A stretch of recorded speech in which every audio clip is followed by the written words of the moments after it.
वो एक ठंडी, सर्द रात थी। आकाश में बादल घिर आए थे और हवा में अजीब सी सिहरन थी।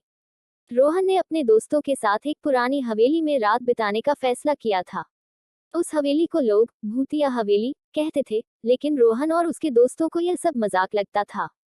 वे डरावनी कहानियों को बस अंधविश्वास मानते थे। रात के करीब 11 बजे वे हवेली के अंदर पहुंचे।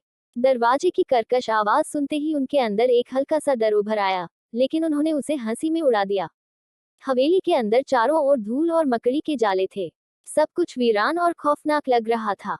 वे एक बड़े से हॉल में जाकर बैठ गए, जहाँ की खिड़कियां बाहर की हवाओं से बज रही थीं। रोहन ने कहा, चलो आज हम कुछ अलग करते हैं। क्यों न हम एक भूत बुलाने की कोशिश करें। उसके दोस्तों ने पहले तो इसे मजाक समझा, लेकिन फिर सभी ने एक सहमति से सहमति जताई। उन्होंने एक मोमबत्ती जलाए और एक घेरे में बैठ गए। रोहन ने कुछ पुराने मंत्र पढ़ने शुरू किए, जो उसने इंटरनेट से सीखे थे। जैसे ही उसने अंतिम शब्द कहा, कमरे का तापमान अचानक गिर गया। मोमबत्ती की लौ कांपने लगी और दरवाजे अपने आप तेजी से बंद हो गए। सबकी सांसें थम गईं। एक ठंडी हवा का झोंका आया और कमरे में एक अजीब सी बदबू फैल गई। तभी अचानक एक धीमी लेकिन गहरी हंसी सुनाई दी। वो हंसी कहीं से भी आ रही थी और कहीं से भी नहीं। दोस्तों ने डर के मारे एक दूसरे की ओर देखा, लेकिन अब वहां कुछ और भी था। एक परछाई। वो परछाई धीरे धीरे आकार ले रही थी।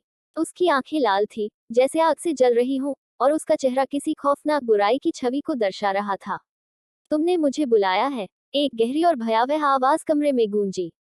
अब मैं तुम्हें छोड़कर नहीं जाऊंगा। दोस्तों के चेहरों पर हड़कंप मच गया। वे उठकर भागना चाहते थे, लेकिन उनके पैर जम गए थे, जैसे किसी अनजानी शक्ति ने उन्हें जकड़ लिया हो।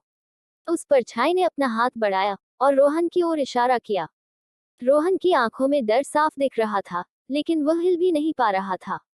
अचानक हवेली की खिड़कियां जोर जोर से बजने लगी और तेज हवाओं के बीच वह परछाई गायब हो गई। रोहन के दोस्तों ने हिम्मत जुटाई और उसे पकड़कर खींचते हुए हवेली से बाहर भागे। वे बिना पीछे देखे भागते रहे, जब तक कि वे हवेली से काफी दूर नहीं पहुंच गए।